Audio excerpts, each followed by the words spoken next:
¿Cómo están, amigos? Muy buenos días. Como siempre, a las 11:30 a través de txsplus.com estamos con Ciberlegal. Hoy día miércoles 20 de mayo, a puertas del feriado, las fiestas navales en Chile.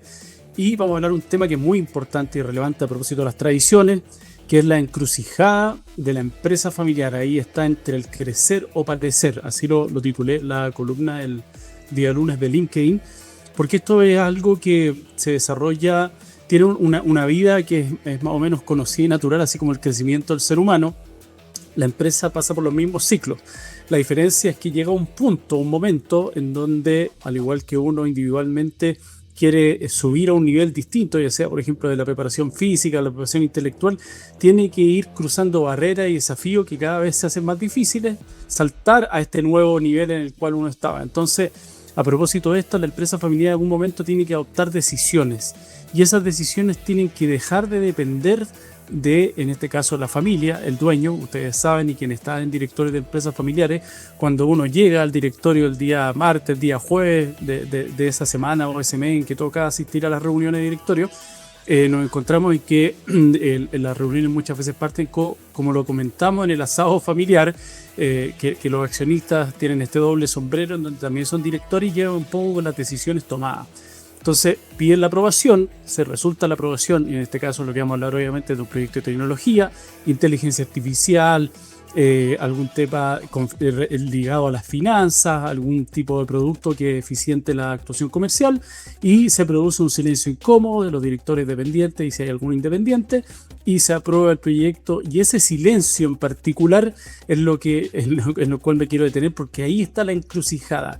Nadie hace el doble clic, nadie pregunta, nadie cuestiona, no por ser una minoría, por ejemplo, el director que se sienta ahí excluido y cuestiona todo, sino que efectivamente las decisiones tienen que ser cuestionadas y consultadas, porque son decisiones que se toman a veces a largo plazo y puede tener un impacto reputacional en la empresa, un impacto desde el punto de vista corporativo, desde el punto de vista civil o administrativo, incluso a través de si soy un organismo, por ejemplo, regulado. Entonces, ¿por qué es importante? Porque cuando ocurre, en este caso, un incidente, generalmente ocurre a las 2 de la mañana, hay una llamada telefónica incómoda del gerente de TI que nos dice: oye, tuvimos una fuga de dinero, tuvimos una encriptación de los datos, un ransomware, sufrimos fuga masiva de datos personales, accedieron a nuestros servidores.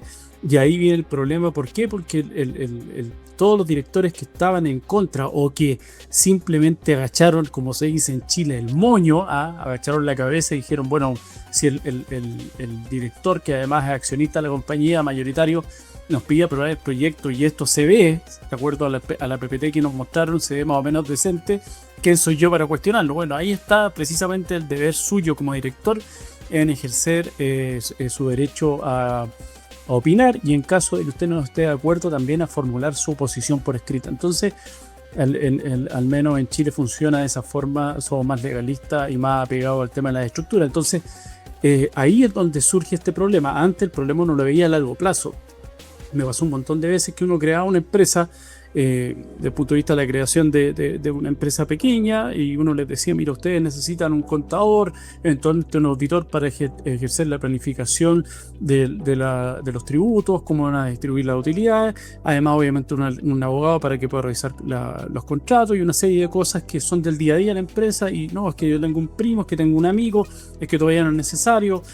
Yo participé también en la empresa y revisaba contratos, entonces tenía comunicación con el legal, así que yo creo que nos podemos manejar. Entonces volvían a los 2 o 3 años cuando el servicio de impuestos internos lo citaba por alguna infracción tributaria, o bien porque tenían un problema contractual con un cliente por no haber revisado con los ojos legales correspondientes algo. Entonces era el tema a largo plazo, que ahí también les causaba un daño, pero esto puede ser a mucho más acotado, y el daño puede ser mucho mayor que en el que estoy hablando, porque en el otro se puede pagar una multa, podemos reestructurar la administración de la compañía, pero acá el daño puede estar hecho a través de la adopción de esta tecnología que no cuestionamos. Entonces es necesario sí o sí tener un cuestionamiento, tener un conocimiento, saber qué es lo que está pasando. Para que ustedes se hagan una idea, la Family Film Institute habla de que el 3% de las empresas familiares llegan a la 4ª generación.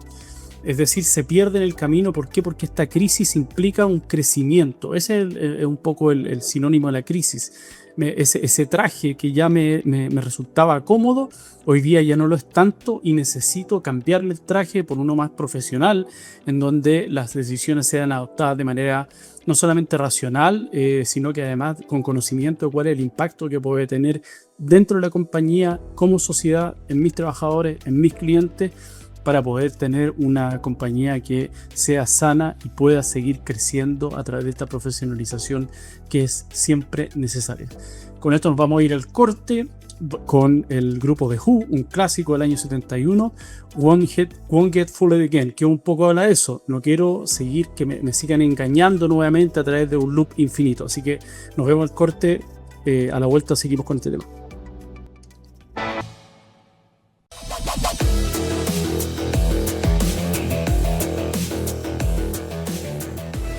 Estamos de vuelta, como siempre a través de TXS Plus para Ciberlegal, todos los miércoles, y recuerden también que esto queda alojado en el podcast y están además los capítulos en la página Ciberlegal de YouTube, que pueden seguir ahí y ver los capítulos, sobre todo de la semana pasada que tuvimos a Hernán Orellana, director de empresas tecnológicas, de la banca, muy inmerso en estos temas, así que fue muy interesante esa entrevista.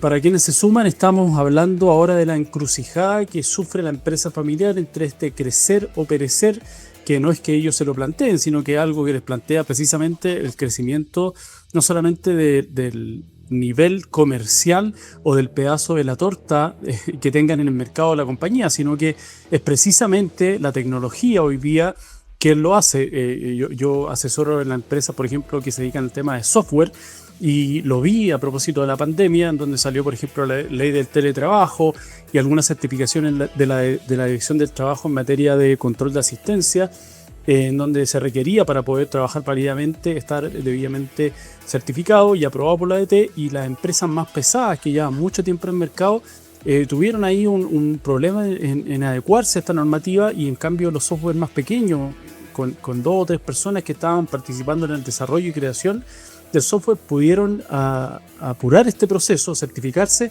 y salir a cazar clientes de aquellas empresas que no estaban certificadas. Y eso es una muestra de cómo la tecnología impulsa. Ya hay montones de casos, desde Kodak, Uber, Booking, podemos nombrar un montón donde se plantea esa coyuntura para la empresa y tiene que tomar una decisión. Y hoy día particularmente pasa en las empresas familiares por el problema de la profesionalización.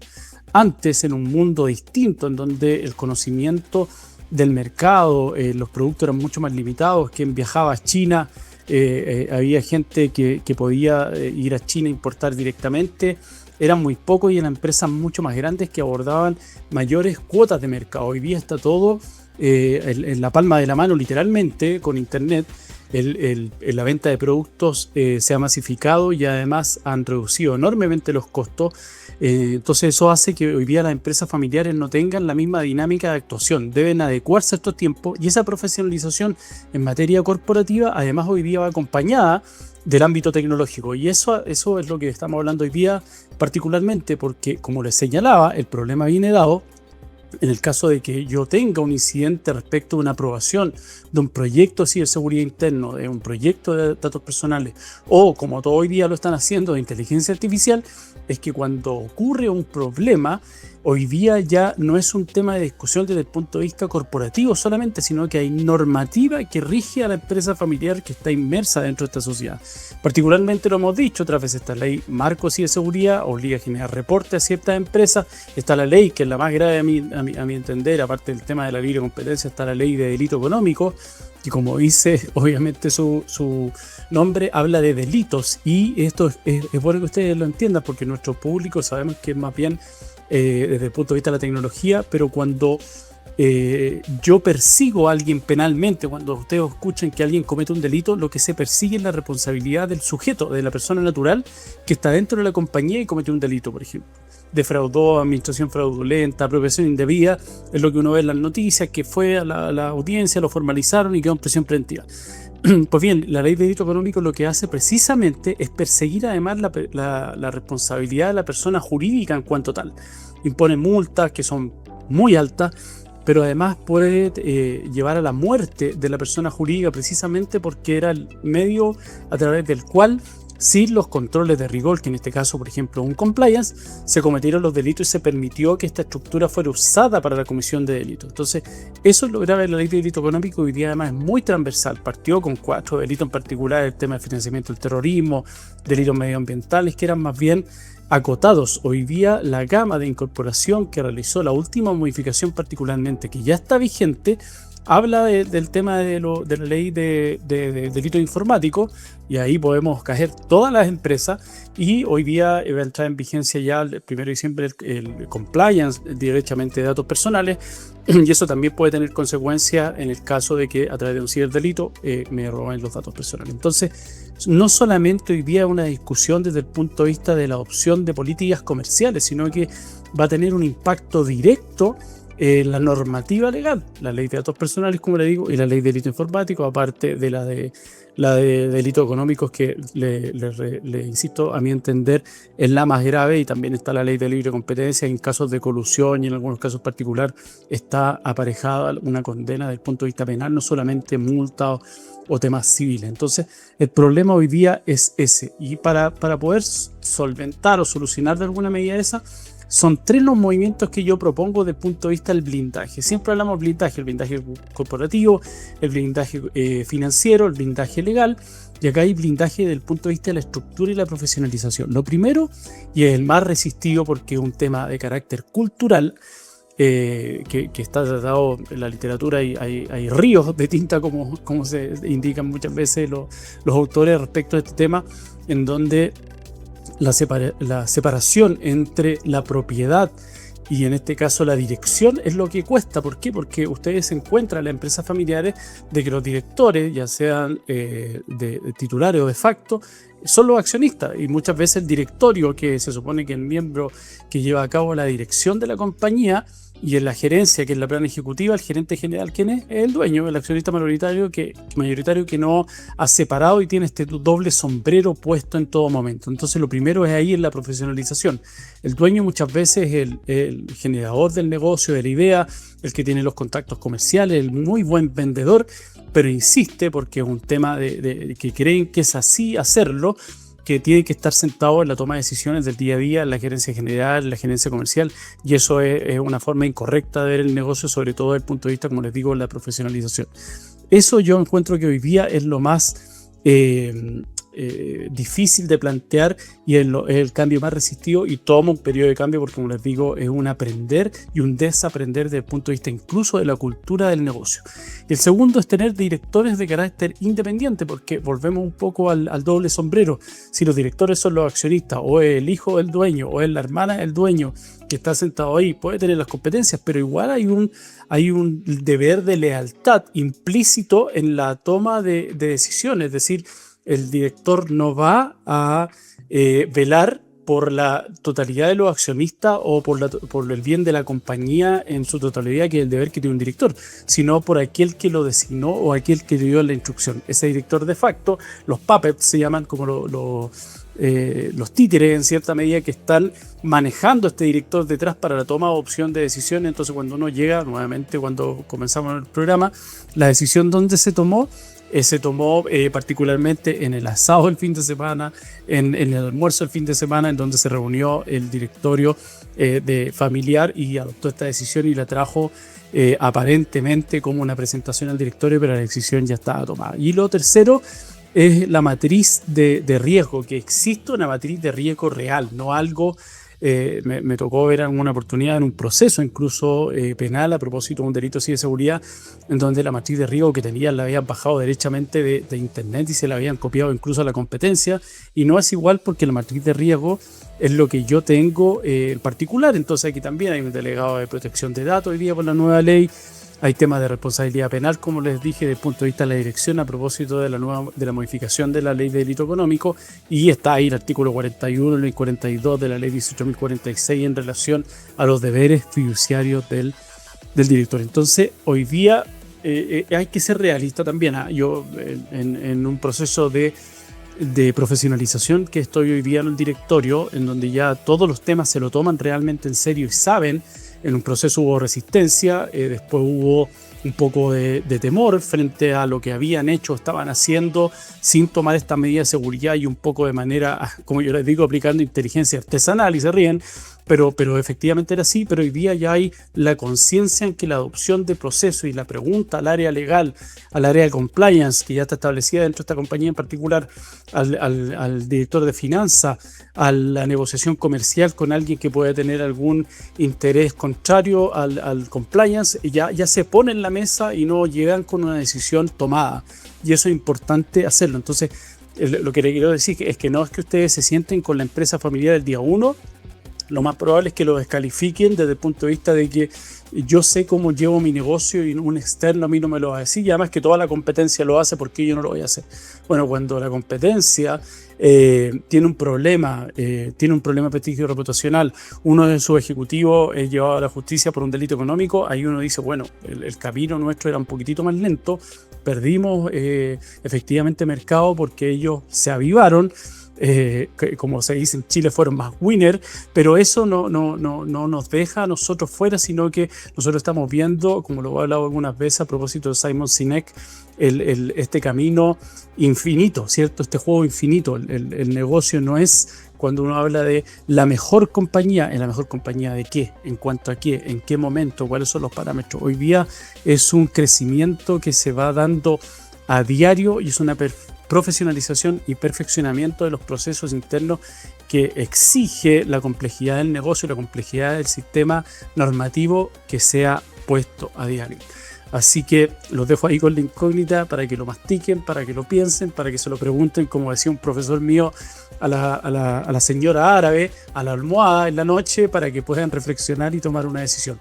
Nos vamos a ir al segundo corte con un temazo de Pink Floyd y de Dark Side of the Moon, ahí el lado oscuro en donde muchas veces se mueve la empresa, particularmente esperando que nadie lo mire. Nos vemos a la vuelta.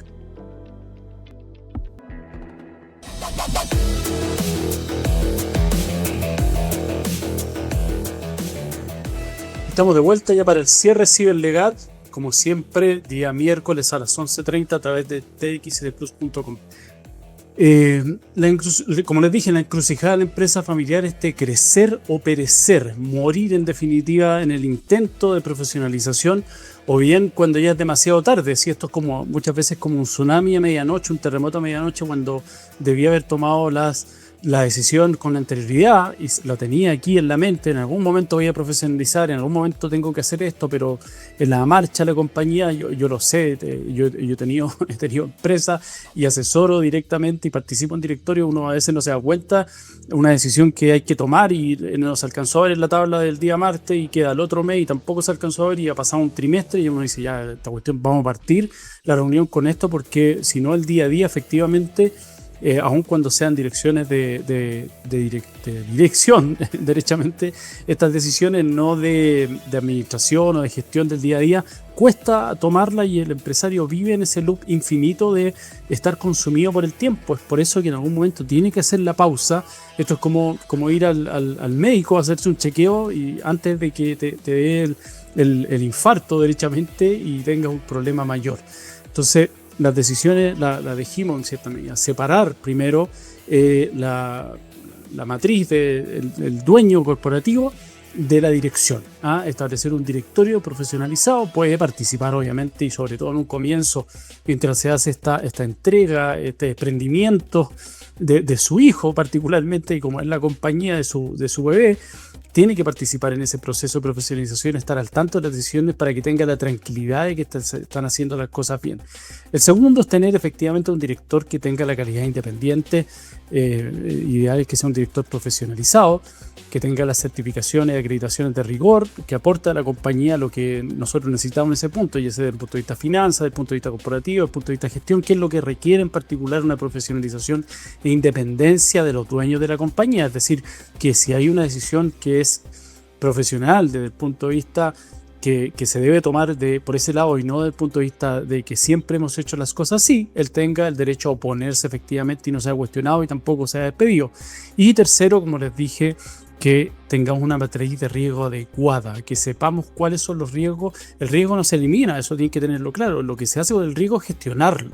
Tengo que gestionar el riesgo. La compañía es lo mismo, desde que tiene una conexión a internet, desde que tengo una página web, un correo electrónico, un pago asociado, un pago en línea, estoy expuesto a ser víctima de un ciberdelito. La calidad de víctima va a depender si yo puse las barreras debidas o no. Eso es lo que va a cuestionar en su momento, por ejemplo, una defensa en un proceso ante un tribunal de lo penal. ¿De qué defensa me habla? ¿Qué vulneración me habla? Si uno hace un clic y estaban ahí todos los datos personales para ser descargados. No había ninguna defensa. Eso es lo que yo debo ver. Drucker, a quien citamos muchas veces, señala particularmente eso, que el liderazgo efectivo se mide por los resultados, pero también dijo que en la cultura se come la planificación al desayuno. Eso es lo que tenemos que cambiar hoy día culturalmente. ¿Cuál es la visión que debemos tener frente a la profesionalización y frente al establecimiento de esta cultura corporativa de directorios debidamente profesionalizados para ser una mejor empresa y una mejor sociedad y estar además protegido de los peligros que tiene hoy día la sociedad moderna? Como siempre, los dejo invitados a suscribirse a la columna mía, Juan Pablo López en LinkedIn, todos los lunes. El programa ha hecho una extensión de la columna, pueden ahí encontrar las columnas anteriores y a seguirnos también en plataformas como LinkedIn, Instagram, YouTube, el canal de Ciberlegal, y recuerden que todos los episodios quedan en txsplus.com. Nos vemos el próximo miércoles, les dejo un abrazo y que tengan un buen fin de semana largo.